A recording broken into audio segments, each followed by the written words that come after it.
Welcome back, everybody, to episode 4 of Wholeheartedly with Kendall and And Galey. Oh, Galey. I literally paused for me to say your name.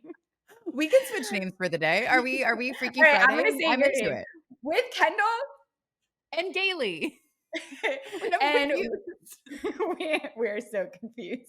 Good And Lord. we are so excited to be back here with you today. And what you guys didn't hear that just happened pre-recording is I've been going through this thing. It started about 4 months ago where I sneezed and I coughed at the exact same time.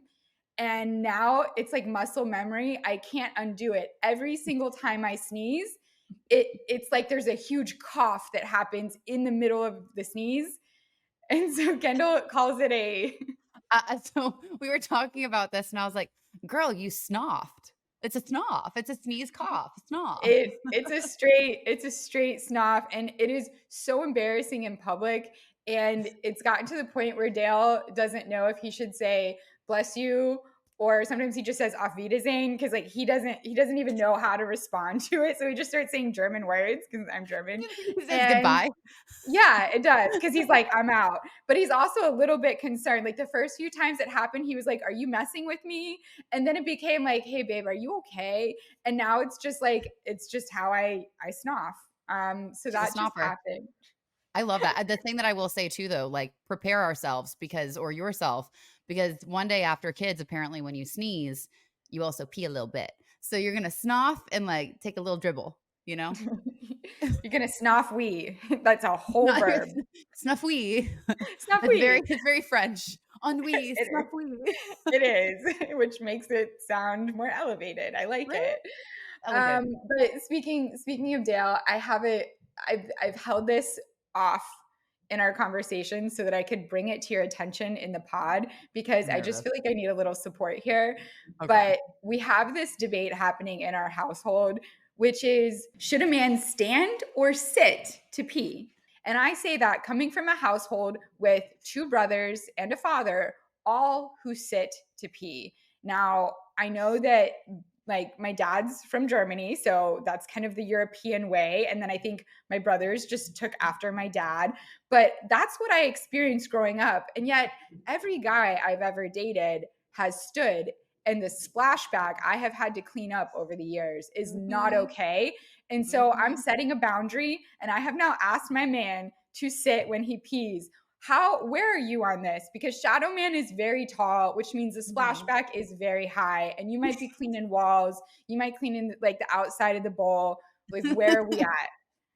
Okay, so first off, where I'm lucky with Shadow Man is that he's such and like clean, maybe like light OCD level of cleanliness, like to the point we have in the bathroom upstairs, it's got a black countertop, right?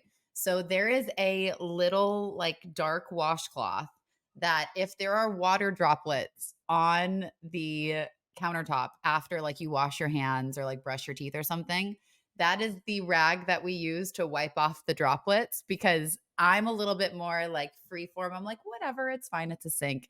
He's much more like, I want it super clean. So I have not had this problem with splashback, even given his height and the projecting angle of, I guess, Wow. urine.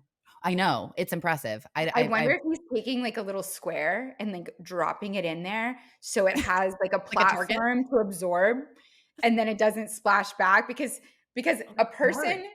person that has like a washcloth just sitting on your countertop for potential water droplet stains is the same person that might spare a square before like the dive. Spare a square. I mean, it makes sense. Honestly, it's almost like a trampoline or a little bit like it does. It creates like a little bowl to catch. I don't I don't know. To be honest, I think we're early enough in our relationship. Like we're not the kind of couple that pees with the door open. Oh I don't no, no, I no. don't like that. I think that's weird. I think certain things should be kept in private and bodily functions like that should be. Um I haven't had an issue. I don't know, maybe he does. I should ask him. I now He I feel might like we're he airing might his sit. laundry. Maybe He he might sits. sit. I mean, he's very cultured. He's very well traveled. He's got family like not too far off from living in Europe. So maybe I don't know. Should I And text him right full now? disclosure, I'm gonna text him and ask him if this he is a says request. Full disclosure, this is a request I have just when you're in my home, right? I'm not expecting you to be in a public bathroom and sitting when you can just stand No, that's and go in the gross. urinal. Like that, I prefer you Yeah. stand because that's nasty. But Ugh. in our home, right? If we're taking our shoes off to keep Mhm. everything clean, then we shouldn't also be okay walking on a bathroom floor that has a little splashback on it, you know? It's just gross. Like, I already lived in New York for 5 years. I say lived like I'm not still currently there, but I'm not at the current moment. Anyway, the amount of pee and caca and nasty things on the ground, like the way that I learned very quickly to take your shoes off the second you go into somebody's home, it is a cardinal sin. You are deplorable. You are from the seventh circle of hell. If you take your caca street shoes and you walk into my home, let alone the other thing that's a big one is if you put your damn street clothes on my clean ass bed, Oh no. we're going to fight. We're going to fight. We're done. It's over. Get out, you nasty, nasty vermin. No. So I believe that even if you shower before you go out to dinner or wherever, like Dale, for example, he gets paid to go to these NBA games and like sit and do posts and stuff. And so it's work, right? It's work late at night where he's going to get home at 11 or midnight from Miami being at a game, and he looks nice. He showered before he left at 5 p.m. It's now midnight, and Mhm. he's about to crawl into bed. Well, actually, on the floor next to me in the couch I'm sleeping in. But like, but those are Girl, still I need to come sheets and help. on the We need to ground. get you a bed. And Yes. I'm Okay. like, I look at him like, but you smell like outside. You have your skin has been outside, your hair has been outside. You've been sitting in seats that thousands of other people have sat in that have not been sanitized. You can't just change clothes and go to bed. Like I look at him, just I don't even have to say anything. I just give him the look and he's like, "You want me to shower?" And I'm like, thank you." That see, I thought I was the only one that was that way, but I could not agree more with you. I don't know if it's like a germaphobe thing. Oh no. Wait, I got to text Oh, back. wait, Shadow Man wrote you back? Wait, I don't know if I can say this. I don't know if I can say this. Do you do you sit or stand while you pee? I said, "Hi, random babe. Do you sit or stand while you pee?" Oh my god, I don't know if I should say this. We can Oh, cut it if you don't I like can it. cut it if you need to. Oh god, look how red I For the record, guys, Kendall is bright red right now. And also, up until now, we have never cut anything out that we have said. So every recording you've listened to has been organic and authentic look. all the way through. Our editor, our amazing editor, Casey, loves us because we don't give him a lot of work. But this might be our first cut. Oh, okay, okay, I'm just gonna read it. I'm just gonna read it. We're just gonna send it. Okay. Hi, random. Do you sit and stand while you pee? He goes, LOL. And then he goes, after sex sometimes with like a laughing face. And I'm like, wait, are you too tired? Like, That is so funny. I've actually heard Dale has told me that after you have sex, it's very hard for men to pee. which I get because isn't it guys, I should know biology, right? I know my pieces. I know my Legos. I don't know necessarily a man's, but isn't it the same? It's the same pathway. It's the same highway where it all comes out, Yeah, and I think right? biologically, right, there's no way that you can do both at the same time because that could be horrible if that happened at the wrong time, if you know what I mean, Mhm. Oh right? gosh. So That would I think yeah. the body literally like shuts like the bridge Shut it is down. closed. Do not pass go. And then once everything calms down, all the cars are gone, then the bridge the bridge goes back. Wait, is that so screwed up that I was thinking about the bridge in Florida that we were on, going over to my hotel from your place?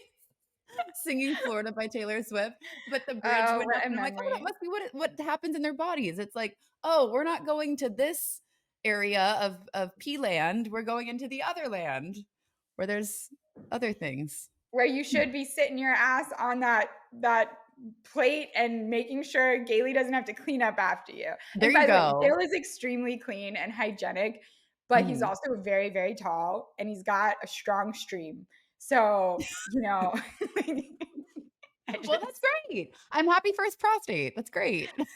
Oh my gosh, we really try to make these podcasts additive, and I'm not sure how we're being additive, guys, but thanks for bearing with us, and please feel free to respond to our Instagrams and let us know if you're like a sit please or stand I don't care, Yeah. because if the overwhelming majority is sit please, I'm definitely going to be sharing it with Dale. I just need a little support here. I think we just need data points. Like, I would also like to know, I know we have men that listen, and I would love to know your thoughts. Maybe it is a conditional situation, like, obviously not in public, because 'cause there's been a lot of people at the public toilet, but, would love feedback. Would love feedback.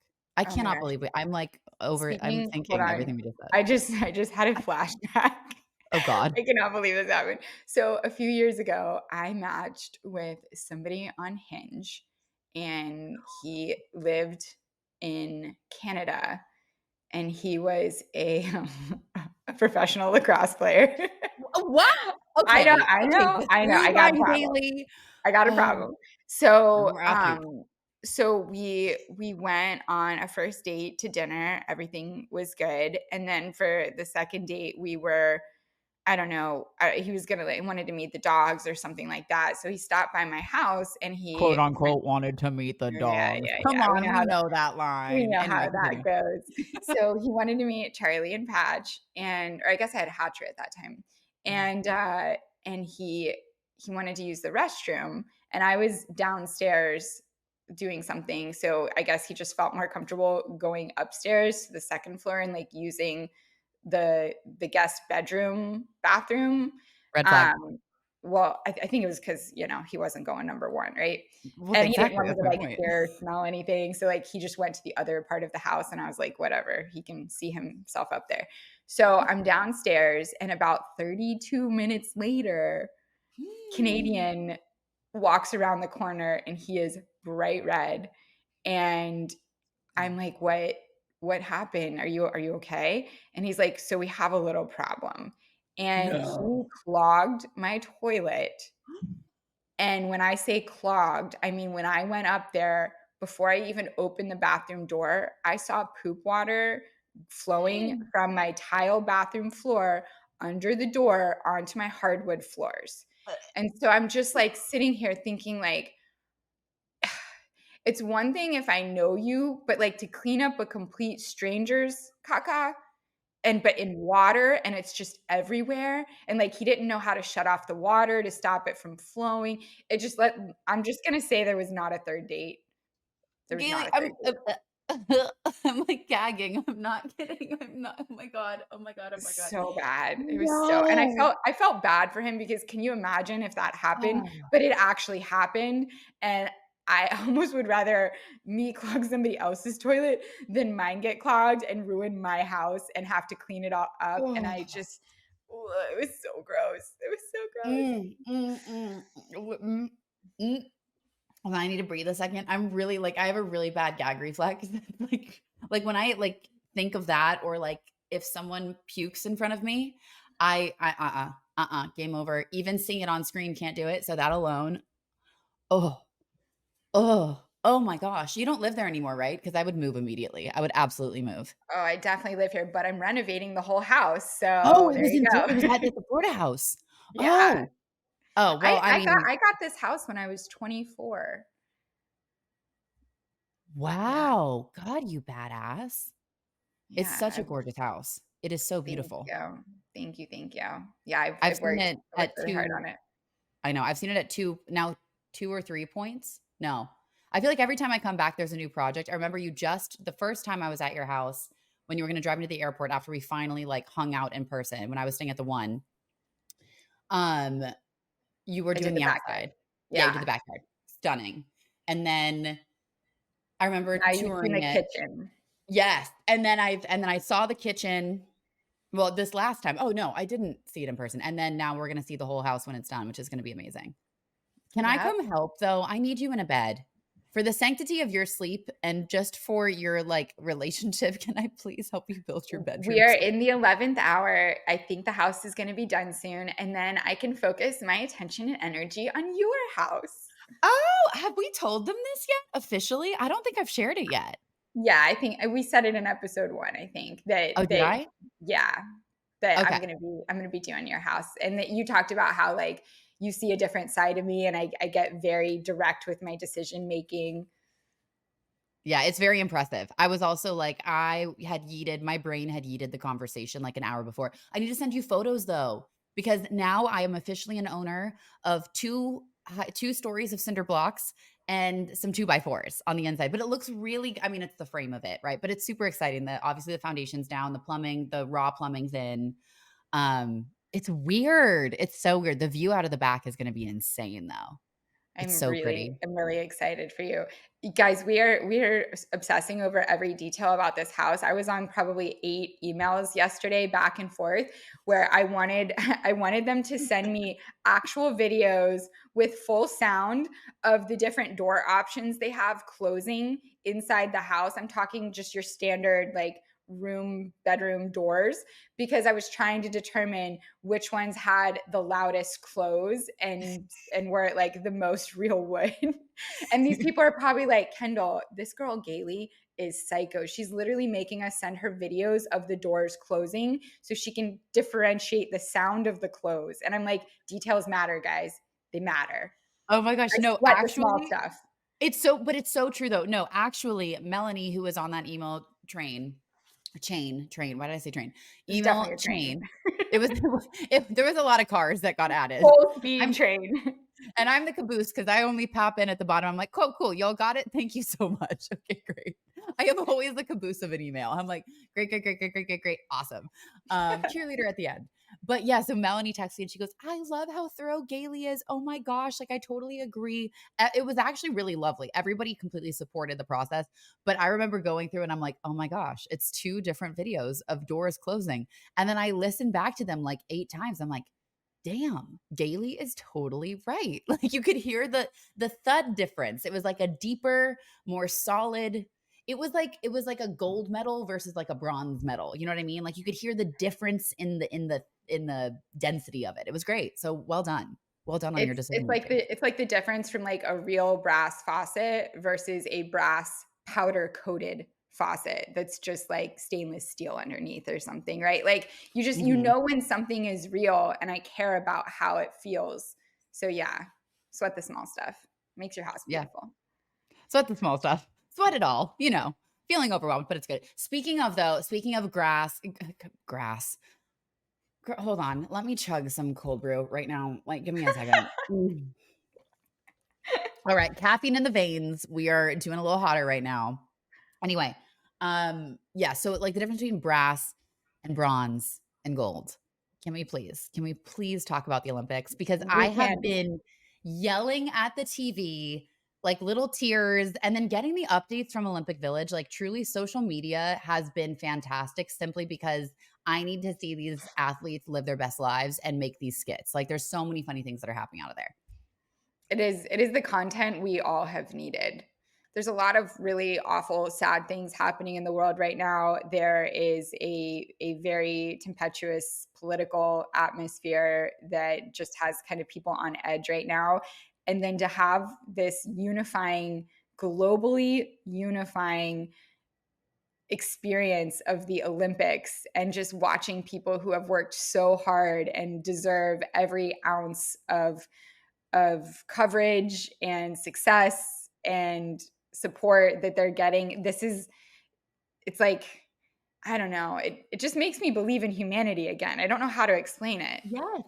Yeah, I think it's watching, especially too when you get into these packages and you learn about these athletes. For me, it's the gymnasts predominantly, just because I have so much respect for how difficult that sport is, not only physically, but it's the mental game of it that makes it so unbelievably challenging, especially to rise through the ranks, especially with all of the scandal that's happened in USA gymnastics.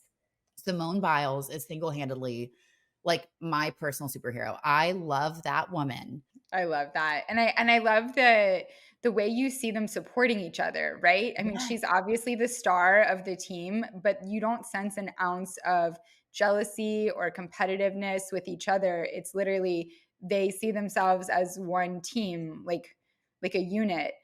Mhm, And when she wins, they win. And mhm, categorically they do, right? They all get the mhm. gold if she hits over 18 or whatever on her floor routine. So there's something so inspiring and comforting about seeing women so excited and cheerful for another woman's success. With gymnastics, and I think maybe you can relate to this too as an athlete and as someone who competed for so much of your life. I grew up in competitive gymnastics. That's where it all kind of started for me. And that's also when my OCD really started to manifest was when I was participating in the sport and was so focused on that like perfectionism. And it's wonderful to watch gymnastics, but it also like it pulls me back to that headspace I was as a little girl and just the intensity of the situation. It's kind of a weird duality. What do you think about gymnastics? How old were you? Oh, I 5? started when I was 5 or 6, I think, and then I quit right about 11, and it So was a lot. what happened when you were 5 in gymnastics that you think started or triggered the start of your OCD? I the sport itself and the way when I was coming up in gymnastics, it was very old school. It was very like Russian ideology, kind of like ballet, where it was hard and it was intense. Sure, when you're 5, it's not, you start out in the ball pit and doing little tumbles and somersaults. But then once you kind of start to show some promise and you have some power and you start tumbling and things like that, the competitive nature gets very real very quickly. You kind of are forced to grow up very fast and there's these really heavy demands on your body. And I think the worst part is that the way that it scored at that time, it was out of 10. It wasn't this new scoring system that they have now. So it was all about perfectionism. It was all about pointing your toes. It was all about, having the smile before you start your routine and all of these little steps. You were this perfect flipping, strong, beautiful kind of like badass ballerina is the best way to put it. And Yeah. the expectation that you are being judged on how you're perceived. So I think that probably created a self-awareness that I already had as someone who has the brain that I naturally do. And it made me very self-aware of my strengths and my weaknesses and how everybody was looking at me all the time. And what signs did you see early on that led you to a clinical diagnosis of obsessive compulsive disorder?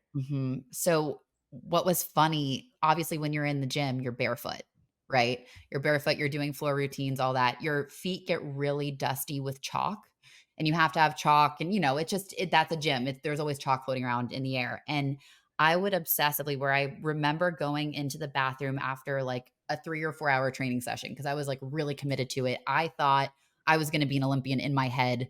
I was that little kid that was had the big dreams and like really was high pressure on myself. And I remember I'd go into the bathroom at the gym and I'd wash my feet off because I hated when the chalk would be in my slides. Remember like the Adidas slides that had the little like Yes. yes, the soccer ones? With the Yes. strap. I can hear the Velcro as you did that. And so those Adidas slides, I already felt sweaty and gross and very chalky after practice. But then I'd go into the bathroom and I would put my feet up into the sink and I'd wash my feet. And what's really interesting, I am not kidding to this day. I am a grown woman who is in her 30s. If my feet are even slightly sweaty before I go to bed, I have to wash my feet in the sink before I go to bed for me to be able to fall asleep. And it started then because I was getting the chalk off of my feet. And I think the irritation of that and also the irritation, it's like I was washing off the expectations everybody had on me in that sport. And it really, I think, was one of the first moments where I was trying to self soothe and take control back. And then I remember you telling me just previously during one of our talks that something was happening with your feet later on that made it very obvious that you had a compulsive disorder that is Mhm. what had your parents bring you to see a doctor to get Yeah. diagnosed and work through it. Yeah, so a big thing for me was I could never be barefoot other than when I was at gymnastics practice because I knew I had to be barefoot at practice, right? You're not gonna do anything with socks on there. But Yeah. I could not be barefoot in any other situation. I couldn't be barefoot in the grass, like running down the hill that my family's house was on. Like I could not be barefoot at all. I had to wear socks. And I had to have clean socks and they had to be a certain way. And then that led into my nighttime rituals, which my whole bedtime routine, God bless my mom and my dad, more so my mom because my dad was traveling a lot for work. But I had to go to the bathroom a certain number of times. I had to flip the light switch a certain number of ways. I had to have socks on. And then when I was tucked into bed, my mom would have to, quote unquote, this is what we called it. She had to mummify me. So she would have to like essentially swaddle me in my comforter for me to be able to sleep. And then my mind would just race. Like I remember struggling to sleep even as a little kid and just being so mentally stimulated and then thinking if I didn't follow my routine perfectly, oh gosh, this was terrible. As I'm saying this, I haven't thought about this in a really long time and it's like making my heart race, which is so Mhm. interesting where those that part of you like always is there. I was convinced if I didn't complete my routine properly, something bad would happen to my parents. Like I thought I had this otherworldly ability that I would be punished or someone that I love would be taken away if I didn't follow my routine to a T. And it became so debilitating that I didn't want to go to a therapist, but my mom and my dad were like, we're just going to meet with somebody. You're going to play board games and talk. And that's when the diagnosis came down. I would go like once a week and work on coping strategies. But I think the intensity of gymnastics, I think the intensity of always trying to control and trying to create perfection and trying to master all of these really difficult skills put an expectation in my brain that I like had to do everything right and I had to control it. So the things that I couldn't control in, how quickly I could pick up a skill or pick up a new floor pass or beam routine, I would go home and I would be able to control how clean my feet were or at least my bedtime routine so I had it. Do you have anything like that? Because I know you That is exactly, I mean, I'm still going through that as an adult, really. to the extent that I know when I'm not okay because I become hyperactive in cleaning to the point that I'll clean the same thing Mm.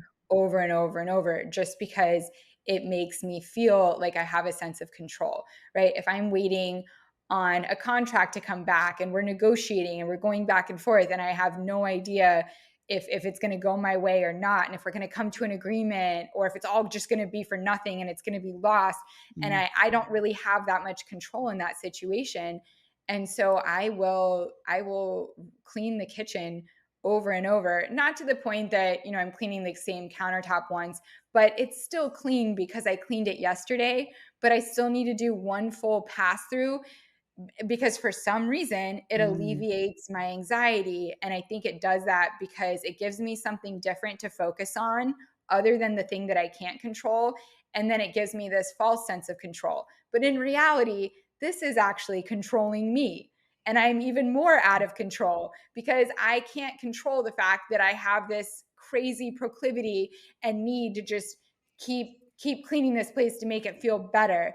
And so when I catch myself in that situation where logically I know this is clean and I don't need to clean it again, but I have this desire to, I remind myself that I don't want this to also control me. And then I do something physical with my body. Like I go for a run or I go in the yard and I do yoga on the grass barefoot. Sorry, Kendall, no Proud of shoes. you. but I just like I garden so that I start every day by blowing off the yard and cutting leaves and just making Mm. sure everything looks clean out there because it kind of grounds me. And even though it is cleaning in a sense, it allows me to feel grounded and calm.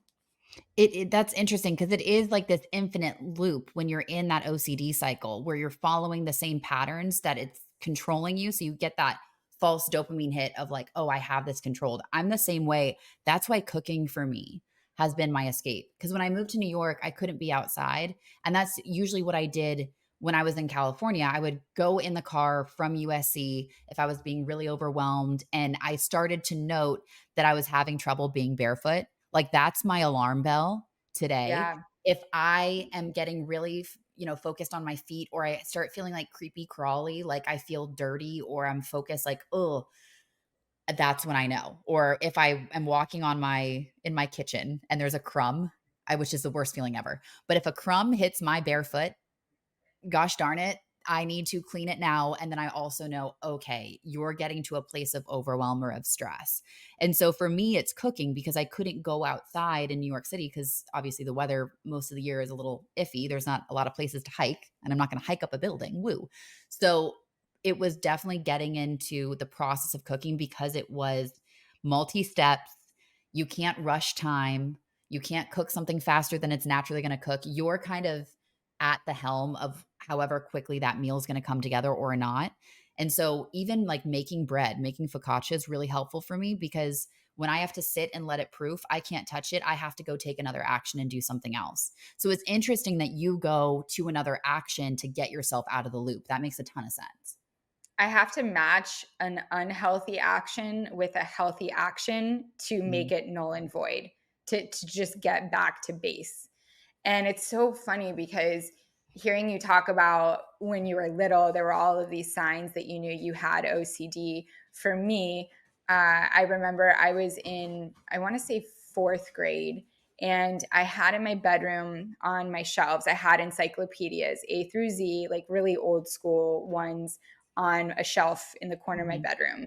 Up high, really old. You never really notice them. My dad was suspecting that I was obsessive about things. And so to test it out, one day when I left for school, he went in and switched the Y and the W in the list of A through Z on this top shelf in the corner of my bedroom. And I'm in fourth grade. And he went to the hospital, went to work, and I got home from school that day. And he probably came home around 7, a few hours later. And the first thing he did was walk back into my bedroom, and he opened the door. And when he looked in, he saw that I had already caught that the X and the Y were switched, and I put them back in place. Which means that in my brain, every single time I was getting home from school, I was going into my bedroom and I was making sure that everything was perfect Wow. because it gave me a sense of control as a fourth grader.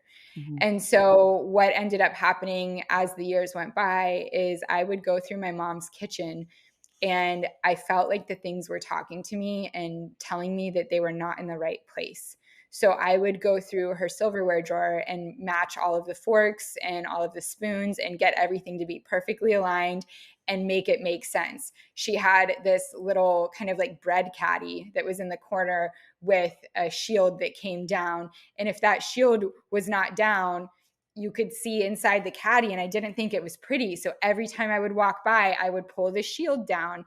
And then if I thought there was too much clutter with all of the grapes and the chips and the things she had sitting out for our family of 6 to eat as we're walking through, I would put them all back in the cabinets, and I would put the grapes on a paper towel. I would put them into a glass bowl to make them pretty.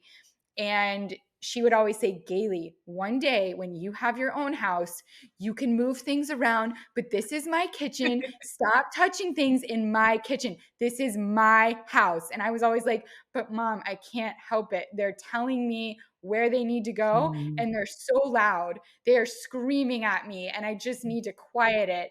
And so today, right, what I do for a living now, which is decorate and design and organize people's homes to make it calm, it's because it makes me calm to do that. It's very hard for me to describe my design style because my style is whatever the room is telling me to do. I just listen, right?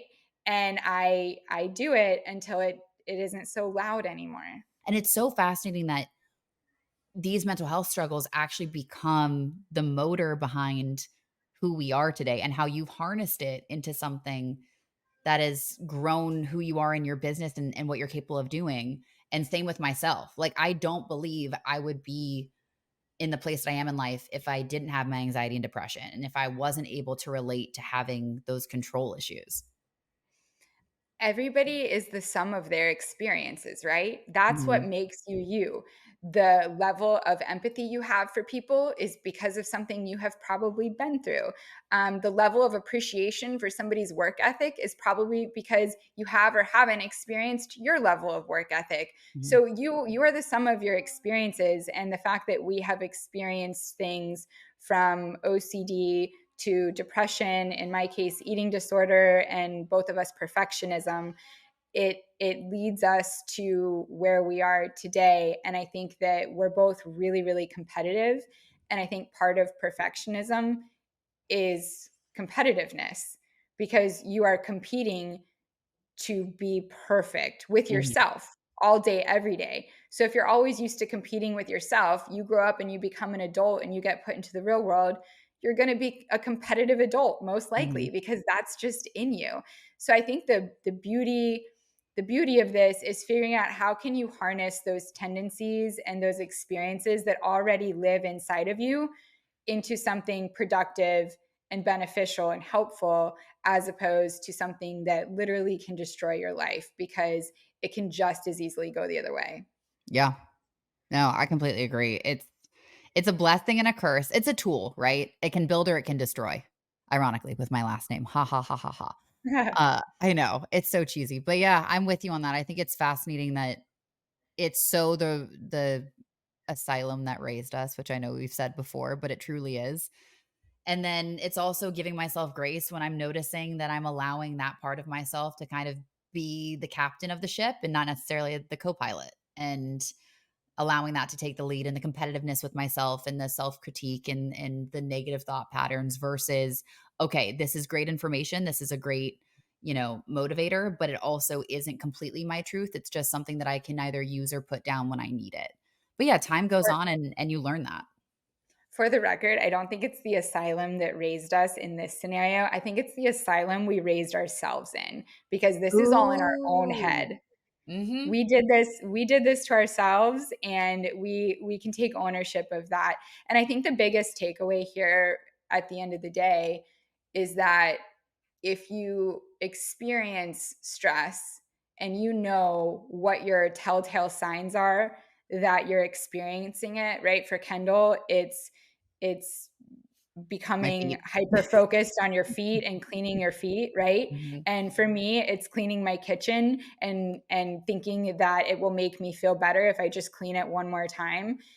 Once you can identify what that telltale is that means you are anxious or stressed, you can then step away and say, okay, I know what's happening here, and I'm going to take my power back, and I'm going to take my control over it, and I'm going to do something that relieves anxiety and relieves stress, because this ritual doesn't actually do that. This ritual keeps me confined into this horrible cyclical loop of being nervous, doing a ritual, feeling better, being nervous, doing a ritual, Mhm. feeling better. Instead, I'm in that loop. I see that that loop is about to start. And instead, I'm going to do something that I know makes me feel better, but it's not necessarily this ritual. I'm going to go for a run, or in my case, I'm going to go decorate somebody's home, and I'm going to create with my hands, or I'm going to go lay in the grass or work in the yard. It just, yeah. Yeah. Hi, I have a question though. Have you ever like done exposure therapy a little bit and like maybe, I don't know, cracked some black pepper on your counter and left it there while you're in this moment just to prove that you can overcome it? Like for me, sometimes I'm like, I know my feet are dirty. I'm going to wait like 10 minutes, or I'm going to go walk on my balcony outside in my bare feet just to kind of like push through the discomfort. Do you ever do that? So the fact that my entire house, except for my kitchen right now, has been under construction since January, and it is covered in dust, like compound dust, paint, there's brown paper on everything. The last 8 months has been exposure therapy for me, because I can't clean 90% of my house. It's Mm, just been a mess for 8 months. But that also tells me that I'm healthier, because I willingly signed up for that, and I'm not freaking out right now, even though 90% of my house has been unlivable for almost a year. But yeah. I will say, if you were to crack pepper on my countertop and call it exposure therapy, I think I am more competitive than I am OCD. So the competitor in me would be like, okay, I'll prove you wrong. Like, I know how to win. I'll win this game. And I would have no problem leaving that cracked pepper there for a year if it means I will win whatever point you're trying to make to me. So exposure therapy does not work for me. Next time I'm at your place, I'm gonna crack some pepper, and you'll just see it and laugh. You'll be like, "This bitch, I cannot." I'm like, F you. All right. So I think it's time for us to lead into some of our questions that we had from Wholeheartedly Pod on our Instagram. We love to ask you guys something that we could help you with during the week. And so this week we asked the question of what is something are you struggling with in the workplace? I know Gailey and I have definitely been there. Some of us more recent than others. So we're here to answer your questions. But no, you can always submit your questions to us at Wholeheartedly Pod on our Instagram. We want to answer, we want to get to know and help you out. The first one I'll read, somebody wrote, and this one moved me. They wrote, having to get up and go during the low, depressed, I want to hibernate moments. I felt that so deeply because as somebody who is kind of constantly oscillating between feeling really, really high and feeling really, really low, Mhm. there's definitely, especially when I had a day job and I just had to get up and go and talk with people and sell them things all day, every day. If I was in a low, to her point or his point, I really just wanted to hibernate. I wanted to stay in my bed with all the windows closed and just not face the world. But I couldn't Mhm. do that because I had to go to work because of the benefits that work was giving me. And so Mhm. what I can say to that is first off, what helped me get up and go when I felt that way is I remember that every single time I have ever felt that way before, 100% of the time, it eventually goes away. Mhm. 100% of the time, something happened and I would laugh, like genuinely belly laugh, or maybe snoff. and I and I would feel better and there would be a little light back in my day. So the most depressing thing is feeling hopeless. Mhm. And if you feel like there's no hope that it's going to get better, then it is going to be really hard to get up and keep going and deal with it. But if you base it on facts, which are 100% of the time it has always gotten better, then you kind of give yourself that right to get up and go because you trust that it's going to turn around eventually. Maybe later that day, maybe in a couple days, but you just have to get up and keep going. And then the other thing that helps motivate me when I'm feeling really low and I don't want to get up and go to work is I think, okay, Gailey, talk to your 50 or your 60 or your 75-year-old self. Mm. She is going to wish so badly that she could come back and even if it was just to do today again, just to get to Mhm. be here today in your body Mm. with the mechanics and the way it moves now, with the health that you have Yep. now, with the youth and the energy and the excitement and all of the unknown that you still have ahead of you. Like your 75-year-old self would give anything to grow back in your body today, even if it's the worst day of your year this year, and just get to be you and live it again. So talk to her, and she's going to make you feel really happy to be where you are right now in the body that you're in, getting to get up and go to work and do what you do, because it's not always going to be like that. No, that's so true, and what's interesting is how you framed that, right? You framed talking to your older self and them coming back and understanding the things that you're grateful for inherently is what you were talking about, right? The fact that you have the energy, the fact that you have the bodily mobility to be able to literally spring out of your couch. I love you, but get off your couch and go do the things. You know what I mean? And that it truly is. I say this all the time, and I've said it in classes, and I say it on my Instagram. It's been one of the biggest things that's helped me in these hibernate moments is taking the action to reframe, which can feel really daunting, but it goes to the little stuff. Like gratitude is single-handedly, it is magic. It is absolutely magic. It takes a second because the judgmental voice pops in your head because your body wants to stay in the state that it's in because there's a level of comfort when you go into this hibernation state where you know what you're going to get. Like we'd much rather sit in a familial hell than in a possibility of a better unknown because it's what we know. It's the devil that we know, and we like to sit in it, right? Rather, though, when you start this gratitude journey and you just start little things like, oh my gosh, I love how cozy my bed is. Or I love how, okay, the pillow, I'm just so sleepy, I'm in and out of sleep. Or I love how the light's coming in through the window. What it does is it's no different than exercise, right? You're training your brain like you're training your muscles to see opportunity, to see positivity, to see what exists around you. Because the way that our brain works too, which is what's so fascinating, everything is ultimately a choice. And either you're choosing to believe it or not. So you can believe in a hopeful future and that is because you're standing in a place of hope. You're choosing positivity. Or you can believe it's never going to get better than this. And this is what it is.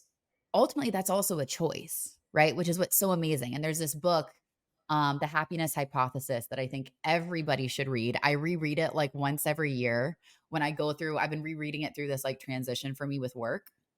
And I read it in college because signs I was depressed and didn't realize it. There was a class at USC called The Science of Happiness.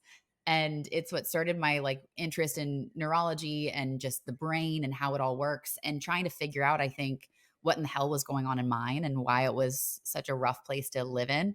And it was really cool. He talks about the book opens with this narrative about how our brains are like an elephant with a rider, and so we, the conscious self, is the rider on the back of the elephant. The elephant, as we know, it can storm, it can completely take down a forest, it could stampede, it could do all of these things to destroy. But when the rider is in a kind of succinct relationship with the elephant, it acts as a guide. The elephant can provide protection, support, all these other things, but they have to be in relation and congruence with each other. They have to respect each other. And so it was really fascinating to realize, okay, my brain is going to brain. My brain is going to think. That's what its job is. Its job is to think and to protect me from saber-toothed tigers that no longer exist because we've evolved since then. But I can now start to train my brain or work with my brain to understand, okay, my brain's having a tough day. The elephant is irritated by something. What can I do as the writer? I have the conscious mind, so I can say, oh, the elephant doesn't like being by, this watering hole. So it's my job as the writer who's guiding it to guide ourselves away from that. It's the same thing with a negative thought pattern. If I know my brain wants to go down that pathway, I have to start learning the skills to be able to guide my brain in a different direction. So I think that's what's fascinating about all of it is that ultimately it is a choice, but I love that you went back to that gratitude. And I love what you just did there. This is just so much love in this podcast. No, but I love what you just did there because what you did is you made it easier for people to feel like they have control over the direction and the energy that they put into their thoughts in their day because Mhm. it's a lot easier to imagine sitting on an elephant steering it, right? Using your legs to like almost like a horse where Mhm. you like Mhm. giddy up, let's go, hey, slow down, you pull on the reins a little bit. Yep. It's actually really helpful to visualize you sitting on there because you feel like you are in control. Whereas if you picture yourself just standing and you're in your brain, it almost feels like impossible to control because your thoughts are just there and they run wild, but you can control like that elephant. So I love that. Okay, you got the next one. Okay.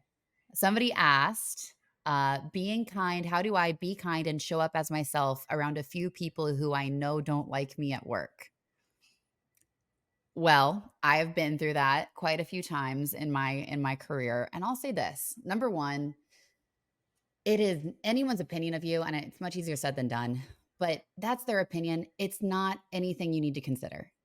I would say this is where building your own self-confidence is so important. Building your like of yourself is so important.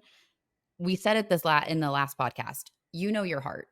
You know how you walk through the world. You know what you're working on where you're not, where you're growing, where you're not maybe as fulfilled or as grown in a certain space, but you know yourself. And if your light happens to, I guess, threaten, because that would be the response from somebody else, or make someone else feel a certain way, you're not responsible for their reaction.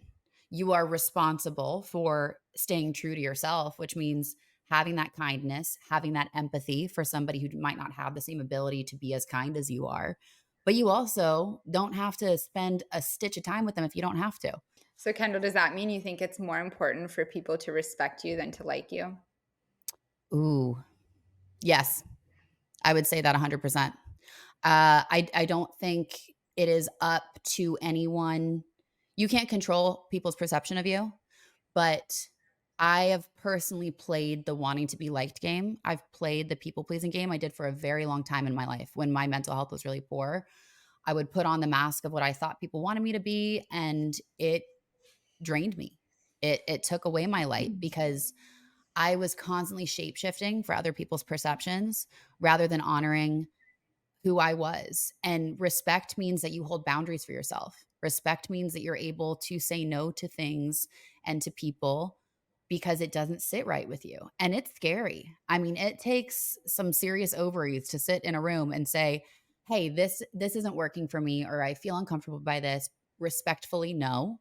And you're going to be met with people who push back. I've had quite a few of those experiences recently where I set boundaries, and you can't decide if someone's going to respect them or not. I can't control them, but I can control how firmly I hold that boundary, and that is in congruence with my own beliefs and values and who I am as a person. And I will tell you, you will never regret holding a boundary that you know is true to yourself. So yes, I would much rather be respected than be liked, because if I'm respected, it means people understand that she's self-possessed in her own way, and damn, that's pretty cool. I might not agree with everything, but that's cool that she can walk her walk. I've struggled with wanting people to like me my entire life. I Mm, think part of it was I could only see myself through how somebody else interpreted me. I couldn't look in the mirror and mm, know who I was or how I felt about myself, which meant that all of the weight on how I determined my worth, my value, if I was a good person, if I was a bad person, right? Still black and white thinking, mhm, was all entirely dependent on how people reacted to me. Because if they liked me, then that meant I was worthy of something and I was good. And if they didn't like me, man, it was my mission to figure out how to get them to like me, because I almost needed to prove to myself that I was worth liking. And mm, I've gotten older and I've realized, like, how boring would it be if every restaurant you went to, everybody sitting at your table ordered the exact same thing because we mm. all like the same thing. I think it's great that people have different tastes, right? You might be one person's taste and not somebody else's, and that's okay, because this would be a really boring world if we all just liked the same things, because we would all become the exact same person if it was that easy, right? And maybe there'd be a few villains here and there, but at the end of the day, like, everybody would just be good or bad. No, we have people that like us this month and maybe are a little annoyed with us next month. We have people that are really jealous and hate us this month, and then the next month realize that we're on the same team and we can actually be stronger and better by going together Mhm, and working mhm. towards it, supporting each other. And there's always room for that change, but what you have to leave room for is being okay with other people not loving you and adoring you, as long as you feel that way about yourself. 100%. And I have 2 things to say on that. Number 1, and no shade, because Lord knows I love a Cheesecake Factory cheesecake, but there's a reason the Cheesecake Factory does not have a Michelin star or a James Beard Award, and it is because it's got the longest menu in the book, and you can go there and everybody can find something that they like. The best restaurants in the world, the best chefs in the world, the best artists in the world, the best, directors and writers and all of that, they create an emotional response in the world. It is your job to show up so much as yourself that people aren't sure what they think about you at first, or maybe they hate you, or maybe they love you, but they have a strong reaction. And that's the beauty of living in a world with 7 billion people with so many different cultures and perspectives and belief systems, is that we get to be confronted every single day. And I will say we get to be, because something that frustrates me with the world right now is everybody's so focused on this divisiveness, and you have to think the way that I think, or you're a bad person, or it's in a binary. I think that's so counter human. That's actually not what we're here to do. We're here to be confronted every day. We're here to be exposed every day to more and more things, so that we can determine, where do we fall in this? What am I contributing to this? And how do we walk through this world all together? And art is supposed to make you feel strong emotions. I would rather walk through the world and have a ton of people hate me and a ton of people love me than everybody be absolutely ambivalent towards me. Because if I'm so neutral, if I'm everyone's favorite flavor, I am not contributing anything to the world that is going to progress it forward. So I will gladly be the villain. I will gladly be the superhero, but I will gladly know that I am neither. I am simply trying to be my damn self. That's a great takeaway, guys, which is that if somebody has strong feelings for you, you're doing something. Yup. Like, you're not doing nothing, right? For somebody to Mhm. have a really strong feeling towards you, hate or love, there's something there worth putting energy into, which is you.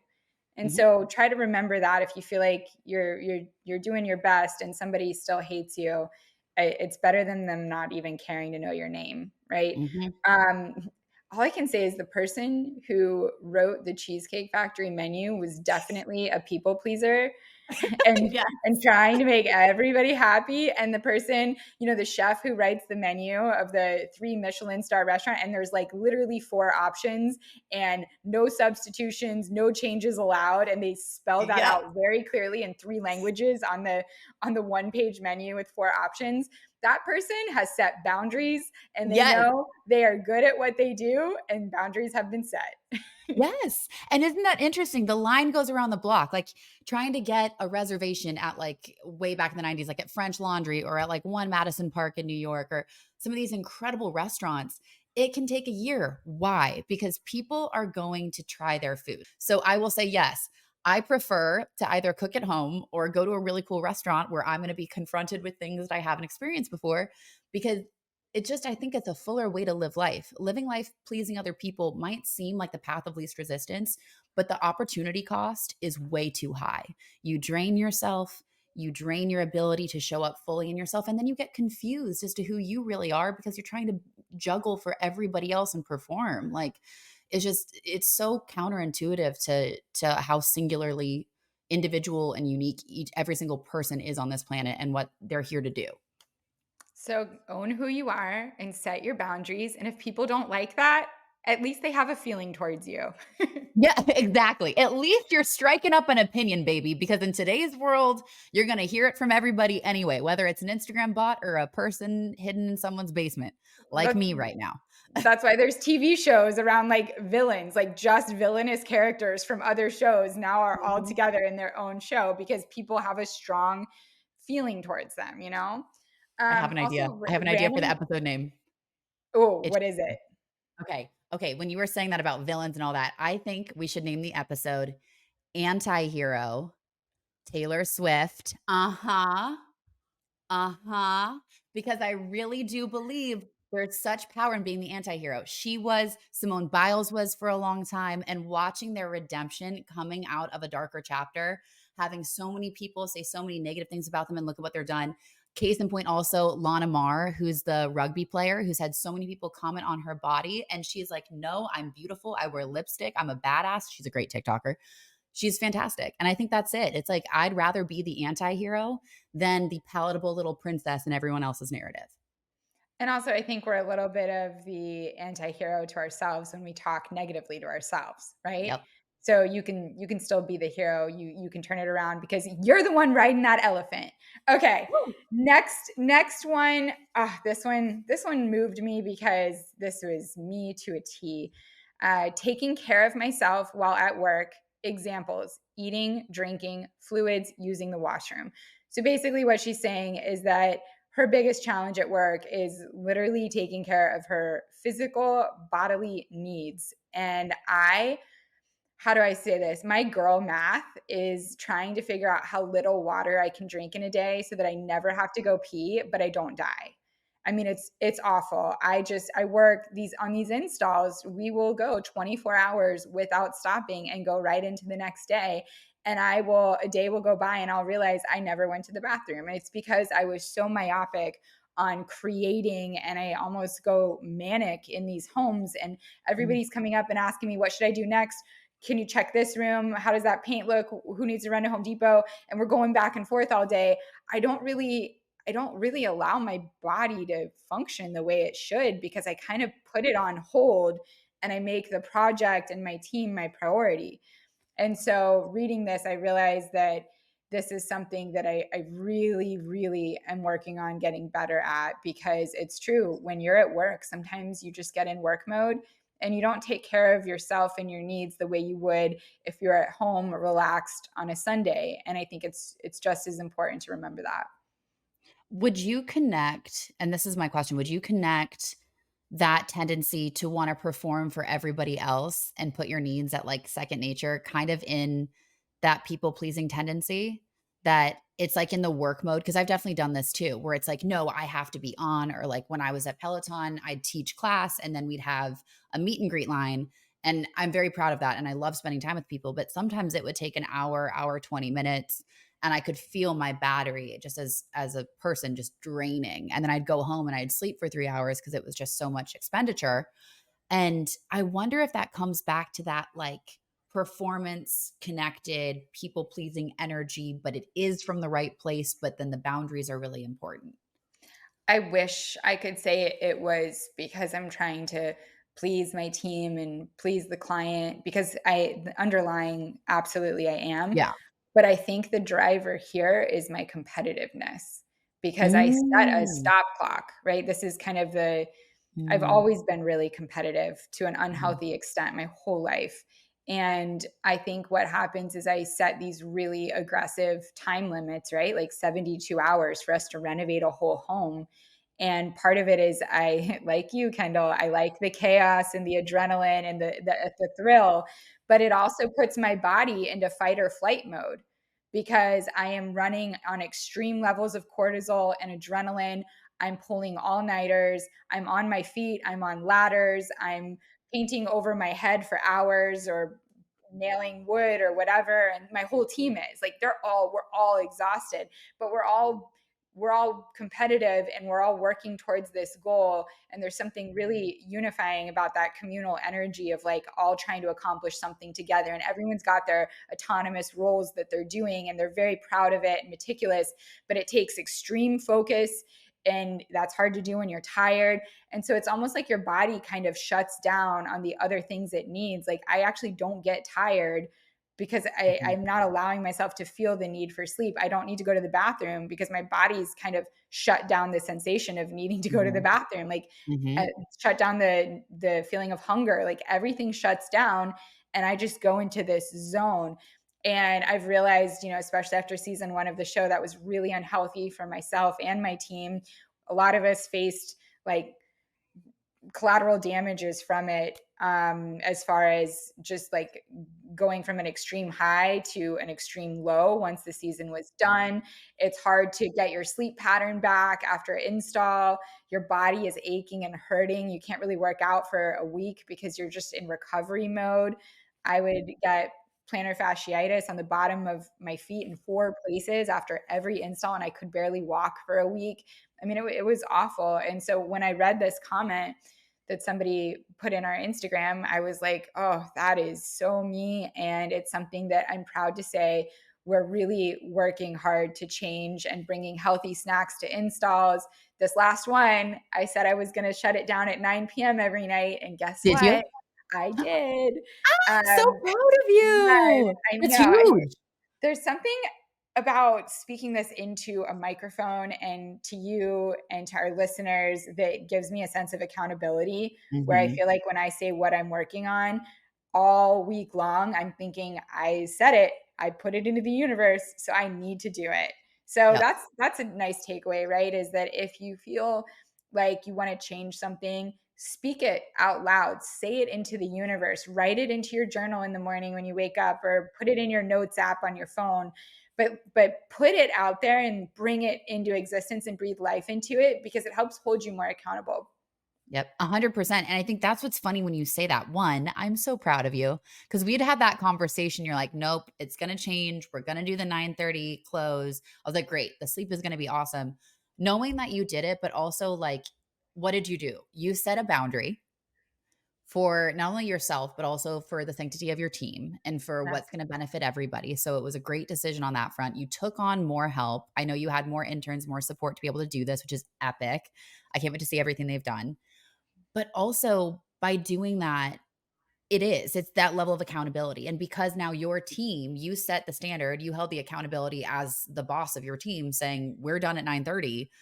It'd be very easy, I'm sure, at 9:20, you're like, oh, but this one thing. But no, cutting it off and holding that line. You also have people that are holding you accountable so that they can have that moment of relief too. And it's true. Speaking it into existence, being able to share what you're going through publicly and say, this is actually what I'm striving for is so important. I know it's helped my mental health a lot, particularly when I was like going through everything when I was working at Peloton and I was talking about my mental health. it made it so much easier for me to continue to focus on myself because people knew I was working on things. People knew, like, even in, the when I did that sober curious segment from November of last year up until like springtime of this year, it was incredible to have that many people asking, "What are you doing? How's it going?" So when I would go to a restaurant and I'd look at the menu and I really wanted to have a glass of wine, I was just like, "Wait, do I really need this glass of wine right now? I have thousands of people who know that I'm trying to do this, and I don't wanna let them down." And it is a great hack being able to have those accountability partners and, be bold about it, be public about it. Give yourself grace if it's, if you can't always hold that standard, but it does help you make change into existence. Also being like the youngest kid in a family, you're always trying to keep up with your siblings and like, try to play in that space. I know you're the oldest, so it's a bit of a difference in role, but I didn't like the idea that I couldn't do it all on my own. And I think the biggest thing I've learned, and I'm still learning to be honest, because I struggle with this too, is being able to say, I'm not good here, or I don't know what to do here, or, can you please pop into this meeting and help? Or I don't know heads or tails of this. I had gotten into past business relationships with people who I I guess I thought they were more trustworthy than what they were because I felt like I was kind of controlling what that relationship was, and I didn't do my due diligence, and I've had to learn from those past relationships that it was my not asking for help from somebody who was more experienced that would have prevented me from being in a not so great business situation, and it was a big lesson for me to learn that, and so, finally getting away from those things, one of my favorite things I'm learning how to do in meetings is say, I don't know what I'm doing here. This is what I know I want to create. This is what I know how to do. This is what I can bring to the table. Who else do we need to fill in the blanks? And I think having a great team of people around you, but also like having a great family, having great friends that you can admit that you can't do it all is so important. And being able to own that is key. What's the phrase? If you want to go fast, go alone. If you want to go far, go together. Bringing in Mhm. people to support you and help you is a blessing because it means you have resources around you that either you can pay and hire to help or who are your friends and like you and just want to help. But the people who are successful are the people who have successfully figured out where to bring in different resources and how to utilize them. At the end of the day, it's really, really, really important to remember this. Every time somebody has asked you for help with something that they can't do, have you not felt good about yourself? Like, you have. When somebody asks for your help with something, there's a sense of, oh, I'm needed. Oh, I have a purpose. Oh, there's something I can bring to the table that's additive. So, on the flip side, that means every time you ask somebody else for help, you're not just asking them for help, but you're also making them feel valued. You're making them feel good, like they can be additive to you. You're not making them feel like you are incapable because they're more focused on the fact that it makes them feel good, right? So if you're insecure or worried about asking people for help, just remember how great it feels when somebody asks you for something that you're the best at. That perspective shift is key because I think what prevented me from doing that for a long time was that I was so focused on not wanting to be a burden to somebody else by asking for help. I didn't want to be difficult. I didn't want to be too much because I'd heard some of that negative feedback from some not so great people in my life when I was very young because I had a lot of energy and a lot of passion, and I still do. And I think that kind of quieted and contained my voice and my presence a bit because I was like, oh, I don't want to come off this way. I don't want to be too much. I've heard too much all the time. But it's so true. When someone asks for help and you're on the receiving end of that, someone asks me for help, I'll be like, what? Yeah, okay, let me get this. I got this. What do you need? Oh, I know this person. Who can I connect you with? Like, I am the queen of, oh, I know 5 people. Go. And I think that's what makes me so excited because I love to help and I love to support and I love to be like cheerleader mama bear in those situations. I think so many of us do, especially when we've worked so hard and had people help us out to get us to where we are today. And it's such a beautiful, it's not even transactional in that way when you're coming from a positive place. If you really want to, you're so right. If you really want to go far in your career, find really smart people, people you look up to, ask them for their opinions, ask them for their insight, ask them for help. It is amazing how much you'll learn, but also how much you realize, oh, that mogul that you saw that's, built 7 companies and sold 3 of them and is this incredible person, their journey is filled with these magical miracle people who offered to help them at their lowest. And then they go back and pay it forward. There's this really cool story of a friend of mine. His name's Jesse Eitzler, serial entrepreneur. His wife is also super badass. She founded Spanx. They're like the coolest. They're the coolest couple because they're both so self-possessed in their careers. They met later in life. They have awesome kids. They're just lovely people and they're full tilt. They're all energy, all go. They're just a blast. And so Jesse's Instagram is really inspirational. I think people should definitely give it a follow. But he was talking about early on, he was writing these like raps and jingles for different things. He actually a long time ago did the like Knicks jingle. He like wrote this rap that was like the Go Knicks Go thing. It was before my time. I wasn't alive, but anybody who's a New Yorker will know what I'm talking about. Anyway, so this kid that worked for him, quote unquote kid, was boxing, like a young boxer, but his dream was to be a rapper. And he was like, look, Jesse, can I intern for you? I want to learn something from you, whatnot. So he's like, yeah, sure, not a problem. Fast forward, this kid who interned for Jesse, lo and behold, it turns out was 50 Cent. 50 Cent becomes this mega rapper. Obviously, we know, we love him. We can all sing all the songs. He was on a private jet. So one of Jesse's companies that he had was Marquis Jet. And I guess 50 Cent was on the plane, was taking one of the jets from this, I guess it was like kind of like a fractional or a private aviation company that Jesse owned. And so Jesse found out from the pilot and he had the pilot pass 50 a note and says, hey, remember, this is Jesse, da da da da. You interned for me. So great to have you on here, something like that. How cool is this? 50 Cent then wrote into every single contract he had that he would only fly Marquis Jets, Jesse's company, from there on out because they had the loyalty and Jesse helped him. And now he pay it forward later on in his career is like, nope, I'm going to support Jesse in his business venture. And I think that's what's so beautiful. That's what asking for help, that's what happens. You build relationships, you build true human compassion because you're willing to put your ego aside, which is the most important part, to say, I can't do it all, but you're so right. If you do it with other people, you'll go so much further and you have no idea what that's going to turn into in the future. I love a full circle moment. And Cool. earlier, when you said that they said you were too much, I Mhm. say, then go find less. When somebody Yep. tells you you are too much, just be like, go find less then, because Yeah, I am enough. exactly. And And if it's too mhm. much for you, you need less. That's it.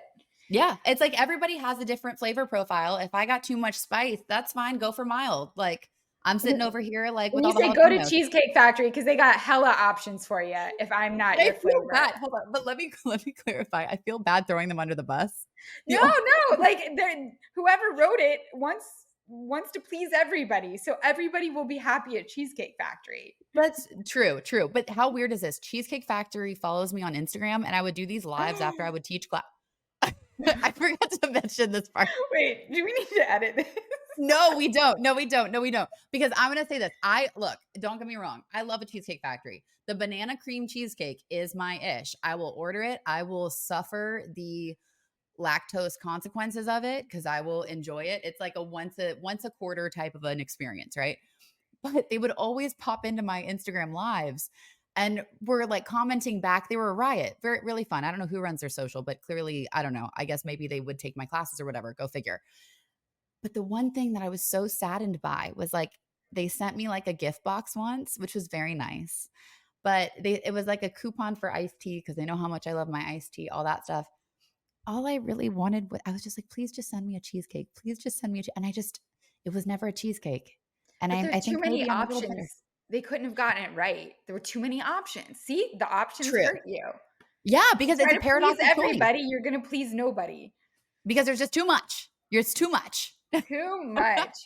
Okay, so we are wrapping this up now, and I think it's time. We know it's going to be called Anti-Hero. That is the name of this episode. I'm gonna listen to Great that after this. call. Now, what are you working on this week? I will start and say that I'm pulling a Robert Frost, meaning I am trying really hard to take the road less traveled. What I mean by that is I keep I keep being taught the same lesson, and it's time that I learned it, which is that if you do the same thing over and over, you have to expect the same results. And what I have started to do, this is going to sound wild, is as of 2 days ago, I just try to do things that I habitually do a little differently. I think part of it is trying to break some of my OCD tendencies because when I get really stressed out and my anxiety is high, my cortisol is flying, I I obsessively clean and I do the same things over and over and over because it kind of makes me feel better, but it's not really healthy and it's certainly not productive. And so, what I'm trying to do is retrain my brain to just do the things that I do every single day differently. For example, this Mm, morning, I brushed my teeth with my left hand. I'm a very coordinated person, but uh-huh. there was no coordination there. And I realized my entire life, I have never brushed my teeth with my left hand, right? Oh my god, And yeah. and then on my running route this morning, right? I ran 8 miles and I have different distances that I do. And I know when I'm doing my 8 mile day, I run this exact route because I know how long it is. And I Mhm. always run it in the same loop. And I thought, you know what? I brush my teeth with my left hand. I'm going to run this loop in Ooh. reverse. And I ran the opposite direction to start the run when I always go the same route. And I'm now I'm not doing anything crazy. Like I'm not doing conditioner before shampoo, No. but I'm trying to do things with my left hand and use a different side of my brain and a different experience on my run that's not crazy, but just small things to challenge myself.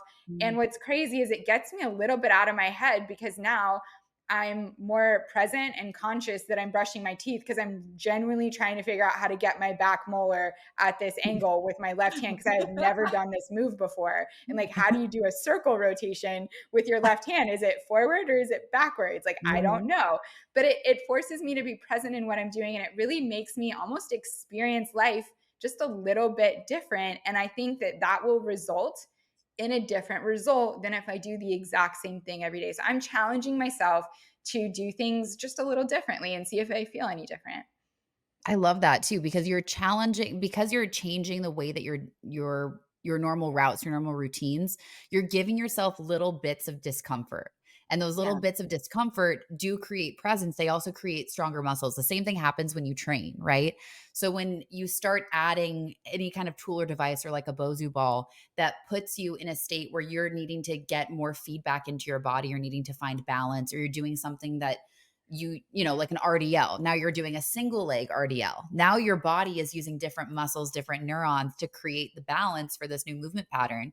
You know the hinge, you know what you're doing, but you've upped the challenge in a different way that allows you to grow and evolve and progress. So that's really awesome. That's a great idea. I might have It's to try hard. that a little bit. I Yeah. challenge you guys, seriously, brush. I mean, if you're ambidextrous, it won't matter, but try brushing your teeth. Your hair is going to be really hard, but hold the blow dryer in the other hand, like hold it in the other arm, and just try to do things a little different. And you'll realize how consistent you do the things that you do the exact same way every single day. And it activates a different part of your mind. It's really Mhm. wild. You're gonna love what mine is because it's ironically the outcome will be similar to yours, but it's the complete opposite. So I was up in New York at my place getting it fixed up. Then I'm back down at Shadow Man's house. I have to fly. I've been all over the country. I don't have a routine, particularly since leaving my job at Peloton. I had a set routine where I would know when I was going and to work and then when I was coming home and when I would go to the grocery. My entire world is just it's like it's like a Jackson Pollock painting. Someone just threw a bunch of paint on a wall and said, "Go," which I do love that. And Jackson Pollock is one of my favorite artists. But I actually think I need, ironically, structure. So my goal this week is to find consistent ways just to have a set morning routine, to have a set time of day where I'm focused on fitness and content creation and body movement without having to take a bunch of calls or shift and jive into something else. There's so many things I'm building and working on that can result in literally like 12 meetings a day that I really need to set a routine and set some boundaries so that I can have that peace of mind. My sleep has been really all over the place the last 2 weeks because I think different beds, different places, my mind going a million miles a minute with all these ideas and whatnot. So getting onto a set routine is going to be important for me. So what's ironic is I actually need to take a note from the Galey book, and I feel like you're taking a note from my crazy spastic all over the place book and finding that difference because I could definitely use more structure in my life. So I think my goal is to have, I time blocked my days. So I'm really excited about that. I'm really going to commit to the time blocking because I have the planner. I picked it up in New York. I finally have it with me, guys. I have the Yes. planner. I have the planner. So we're going to start time blocking. I'm getting cute little highlighters for it today because I'm a very visual color coded person and that helps my brain a lot. And I'm going to have that morning routine, that mid-afternoon focused movement, relaxation, meditation, and then my nighttime routine. And my goal is to have a set nighttime bedtime moment so I can get consistent sleep and get my circadian rhythm back. So you're trying to structure your day, and I'm trying to unstructure my hyper structured day. This We're is both why about we're taking yin and notes. yang. This is why we work. We Also, really do. did you notice every single one of our episodes so far, we have matched? So we're both wearing white tops today and a light hat. The last one, we were both wearing camo. And then when Shadow Man walked into the room, he also was wearing camo. And then the time before that, I think we both had brown. And it's just very weird how different our paths are, right? Like Mhm. I'm hyper organized, you're hyper chaotic, but we have the same end goal and we have the Mhm. same colors that we keep wearing at the same time without talking about it. So we're in sync. It's just wild to me. I think that's what's beautiful too, and that's why it's so great, like, real friendships like that, because you don't wanna be surrounded by people that are just like you. You want people that pull out those other experiences. You wanna be exposed to different things and different energies, but what I love is our journey from when we met years ago in the Rumble class to where we are now, it has had this strange invisible string of parallel at similar times, similar situations, different cast of characters, different cast of different plot lines, but the same big arc and structure. So it's beautiful. It's pretty wild. I feel like if there's multiple layers to the universe, we're definitely like in parallel ones. It's great. We are. Now we just need to get our men to parallel sit down and pee, and we're golden. Golden's quite the choice of word. I just thought it was apropos, this Olympic talk and, Simone and Oh. anti-hero, all that. Yeah. But guys, we appreciate you so much joining us again. We went a little off the beaten path here today. So thanks for hanging with us till the end. And as we are starting this out, we are catching our stride as we're going, but every single comment, if you can put a comment on Apple, if you can hit that like on Spotify or wherever you're getting your podcast, that helps us so, so much and allows us to keep doing this. So I implore you to do that. And thank you so much. With our whole hearts, thank you guys so much for joining. We will see you on social media. And then, of course, every Wednesday, you have your new episode of Wholeheartedly. We love you. Good luck getting all the men to pee sitting down. And here we are off into the week. Bye. Bye.